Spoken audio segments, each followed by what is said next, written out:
momento de presentar un proyecto para que por lo menos la violación sexual que deja embarazada a mujeres termine con la posibilidad de que ellas decidan si pueden o no interrumpir el embarazo.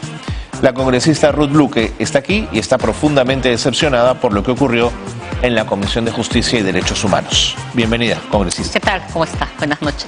Cuénteme primero, ¿hace cuánto tiempo que había usted presentado el proyecto? Esta ha sido una de las primeras iniciativas legislativas que presentamos, de hecho con el respaldo de congresistas de varias bancadas, dialogamos con varias organizaciones, y yo sí quiero reafirmarme ahora a raíz del debate que se ha generado, en que sí creo que la perspectiva de todo Estado debería ser sobre la base de las recomendaciones y las sendas recomendaciones que diversas organizaciones internacionales le han dicho al Estado peruano, de cómo tener un Estado más garante, un Estado que asegure el adecuado desarrollo e integridad de las mujeres, de las niñas, y que vea una perspectiva de autonomía, aunque algunos no quieran reconocerlo de esa manera.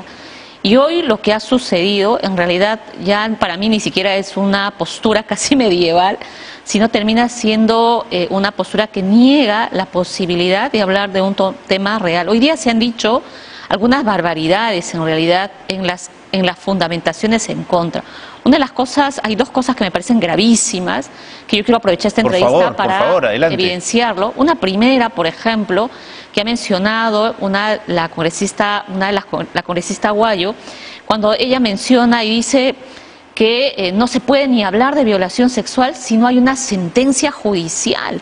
Me parece una barbaridad, sinceramente lo ha dicho, y si no me equivoco creo que también ha sacado un tuit al respecto, cuando en realidad como país hemos avanzado tanto para que cualquier caso de denuncia de violación sexual, la declaración de la víctima tenga un valor de prueba. Así es. Y no sea revictimizada. Entonces se ha llegado incluso a negar, digamos, y a decir no se puede hablar de violación porque tiene que haber un proceso final, ¿no es cierto? Y por tanto es un proyecto inviable. Cuando cualquier médico legista además puede en el acto notar que hay una violación. Además la declaración, pero sumo elementos. O sea, que entonces vamos a poner en duda y vamos a relativizar. El segundo punto, que me parece también grave, es que el congresista Muñante dijo, bueno, ¿de qué proyecto se habla si solo se sanciona con servicios comunitarios? ¿Acaso hay un caso de una mujer que tenga pena efectiva? Eso me parece terriblemente grave. Es una criminalización inaceptable. Eso me parece gravísimo. O sea, nuestro Código Penal castiga y sanciona penalmente a una mujer por aborto. Desde ya está mal que el tema criminalice. Pero en el caso particular de violación sexual también lo sanciona penalmente. Y no importa sea por servicio comunitario, sigue siendo una persona expuesta a un proceso y doblemente victimizada.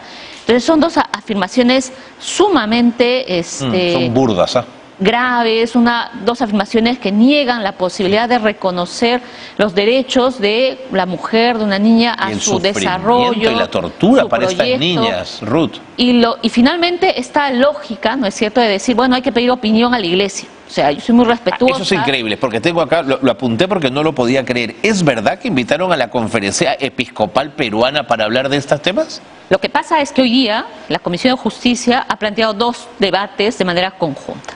Una de los derechos del concebido, que yo he votado en contra, porque me parece absurdo regular los derechos para un concebido, cuando creo que el marco legal actual ya está establecido, está claramente establecido, y esta afirmación de decir en todo cuanto le favorece, porque es lo que dice el Código Civil, precisamente tiene que ver con ponderar qué sucede y no le puedes otorgar derechos cuando finalmente no se ha generado finalmente el nacimiento como tal, pero ya se le está otorgando un conjunto de derechos y creo que además niega los derechos de la mujer. Claro. ¿No? Y no puede haber un derecho que se imponga. O sea, hay quienes quieren equiparar los derechos del concebido con el derecho de las mujeres, ¿no es cierto? Se ha aprobado hoy día en la Comisión de Justicia y Derechos Humanos, por mayoría, ha aprobado los derechos del concebido. Pero es además, una arremetida conservadora y uno de los argumentos ha sido que la Iglesia dio su opinión a favor, cuando en realidad nosotros somos un Estado laico. Las políticas públicas las decide el Estado y aquí, claro, sirve las opiniones del Estado en aquello que les favorece, ¿no es cierto? Y se niega aquellas posiciones que vayan en contra, pese a que en esta iniciativa todas las entidades del Estado y la Defensoría del Pueblo también lo ha comunicado públicamente, en realidad proyectos de este tipo, como es el tema del concebido, le están negando en el fondo los derechos sexuales y reproductivos de las mujeres, cuando tenemos en nuestro país una alta tasa de casos de violación sexual. Justamente de esas altas tasas tengo algunas encuestas que nos van a poder ayudar a entender la complejidad de lo que estamos hablando. Ruth, si tú me lo permites, vamos a poner en pantalla algunos de esos cuadros. Por ejemplo, el 46.9% tiene un vínculo relacional con la persona agresora, según el Observatorio de Violencia 2019. Es decir, la mitad de las mujeres violadas, y en el caso de la encuesta de niñas que son madres, fueron violadas por alguien de su entorno, Ruth. Lo que complejiza la posibilidad de defenderlas a estas niñas, porque en el seno del hogar, ¿cómo vas a poder intervenir?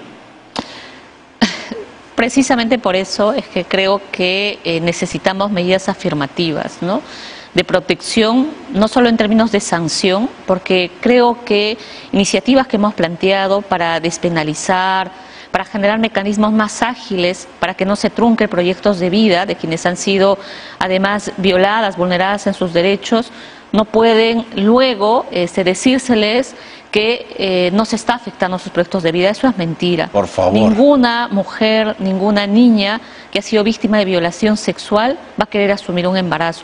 Y no creo que nadie lo diga. O sea, todos los estudios... Es de altísimo riesgo. Así es. Y todos los estudios además se han dado cuenta de la afectación a su salud mental, incluso de tasas de suicidio que eso genera, y que de ninguna manera, pues, digamos, podemos equiparar en esas condiciones los derechos que pueda tener el concebido. Tengo más datos, Ruth, para compartir con nuestros amigos y amigas televidentes a esta hora de la noche en Rimanchik. Miren el siguiente cuadro, la siguiente gráfica que ponemos a su disposición. El 47,6% de víctimas atendidas tenían entre 13 y 14 años. Por supuesto que acá vendrá el almirante Cueto y dirá que es la cultura de la selva, como si esa fuese una justificación para que niñas de 13 y 14 años sean madres, Ruth. Mira, yo quiero recordar, hoy día se debatió estos dos proyectos, pero en la sesión anterior en la Comisión de Justicia se debatió otro proyecto de ley impulsado por mi colega Flor Pablo, que proponía precisamente modificar el Código Civil para impedir el matrimonio, que ahorita está regulado, de menores de edad. Que ahorita existe. 14 años. ¿No? Que existe. Y uno de los argumentos que se mencionó en este debate fue que culturalmente es así. Que culturalmente algunas adolescentes, niñas, quieren casarse, contraer. Entonces, ya ese nivel de afirmación es tremendo. Es sumamente grave, porque incluso el propio derecho consuetudinario no puede ir, digamos, en contra de derechos digamos que libremente se deberían decidir, y ninguna menor en nuestro país debería casarse. O sea, todos deberían asumir, incluso contraer, digamos, matrimonio, lo que puede ser mayores de edad, siendo mayores de edad. ¿No es cierto? Y creo que los marcos en eso están claramente establecidos. Entonces, yo creo que, digamos, estas tasas, estas cifras que muestras y más del debate que se ha dado, evidencia, digamos, una ceguera de no querer mostrar lo que está sucediendo en nuestro país. Yo no puedo creerlo, ¿no? Es como una arremetida conservadora, pero absolutamente ciega con la realidad. Yo creo que hay un grave retroceso, porque hay que recordar que lo que ha avanzado el Estado para garantizar derechos sexuales, para impulsar la educación sexual integral, para prevenir embarazos no deseados, porque creo que todo esto es parte de un conjunto de intervención integral. Con lo que está haciendo el Congreso, creo que le genera un serio retroceso en los avances que existen. Absolutamente. O sea, y aquí yo sí quiero llamar la atención, porque se ha levantado mucho que estos son temas ideológicos, que estos son temas de agendas caviares, en fin, agendas ONGs. Yo creo que eso es absolutamente desfasado. O sea, yo creo que estamos ante un problema serio que debería preguntarnos a la clase política, es realmente si queremos seguir tapando y seguir escudándonos en falsos discursos, más bien de ideología, para no asumir que necesitamos responder a una problemática que es real y que impacta además a los sectores más pobres del país. Siguiente encuesta, por favor, señor director, la ponemos en pantalla. Aquí la tenemos. El 80,4% no accedió a atención médico-psicológica, hablamos de niñas madres, a consecuencia de la violación sexual antes de llegar al SEM, Observatorio de la Violencia 2019. 80,4 no accedió a atención psicológica. Bueno, ahí yo quiero añadir una cosa, es el tema de los kits de emergencia. Recuerda que desde hace algunos años simplemente este kit, ¿no?, que se entrega a cualquier persona que es víctima de violación sexual, y en la pandemia se ha enfrentado un serio problema. Los kits no se han llegado a entregar y ha habido dificultades. Y ese es un problema real.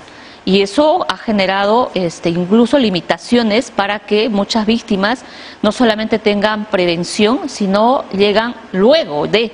Y muchas veces ya llegan embarazadas y donde no se puede hacer nada.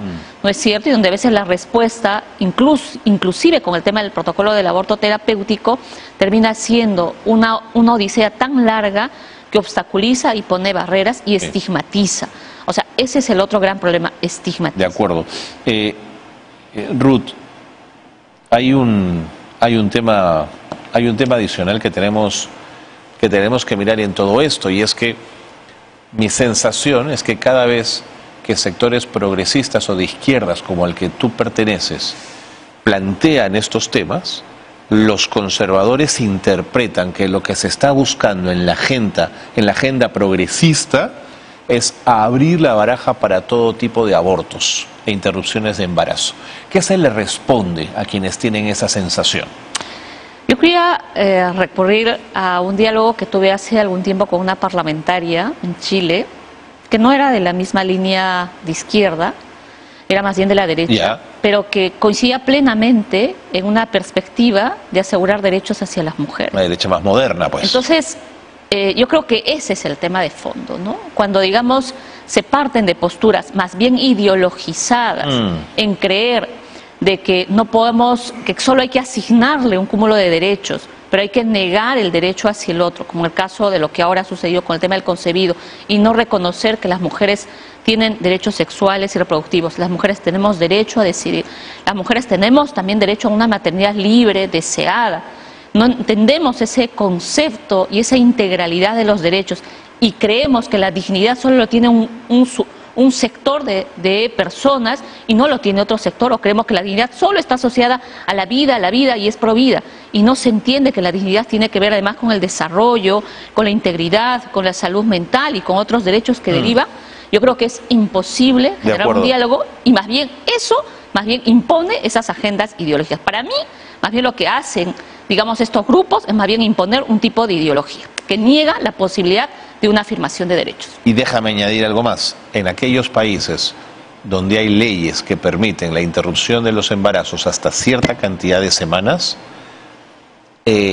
han demostrado claramente que no han generado un número de abortos, o sea, no se ha disparado el número de abortos, por el contrario, se convierte en una herramienta para que cualquier mujer que viva un trance como de los que estamos hablando tenga la posibilidad de tener un lugar seguro, amigable, limpio y con profesionales de la salud que la ayuden a vivir un trance como el tener que interrumpir un embarazo por violación sexual. Bueno, Ruth, esos mínimos no los tenemos. No se tiene, pues, porque incluso hay que recordar que el tema del protocolo del aborto terapéutico, pese a que existió desde 1924, le costó a las mujeres... No hubo reglamento durante 80 años. Exigir que se implementara. Así es. Entonces, en realidad, estamos ante una situación en la cual se quiere negar algo en el cual el Estado debería actuar y que este Congreso lo está invisibilizando y lo quiere simplemente avasallar, ¿no? Y a la derecha le encanta controlar además el cuerpo de las mujeres, ¿ah? Eso es como, son fanáticos de esos instintos. Partos de menores entre 12 y 17 años. Minsa, datos Minsa, esto no es un invento. Lima, 4.093, Loreto, 1.755, La Libertad, 1.420, Piura, 1.264, San Martín, 1.216. En el 2019 se registraron 1.303 nacimientos de niñas menores de 15 años. Más claro, congresista Luque, imposible, ¿no? Mira, yo hoy día en el debate he mencionado varias de las recomendaciones. Y no le han hecho caso, ¿no? La cifra, pero ha habido una posición cerrada. Creo que claramente, un voto a favor y 12 en contra. Claramente, creo que quienes creen que este tema es irrelevante, que creen que este tema lo vamos a solucionar pues con estos debates ideológicos a los que llevan, cuando en realidad la realidad es mucho más dura para lo que enfrentan quienes están en las situaciones de mayor pobreza y vulnerabilidad, ¿no? Quienes se encuentran, digamos, en pobreza, quienes se encuentran en poblaciones indígenas, están enfrentando esta dura realidad.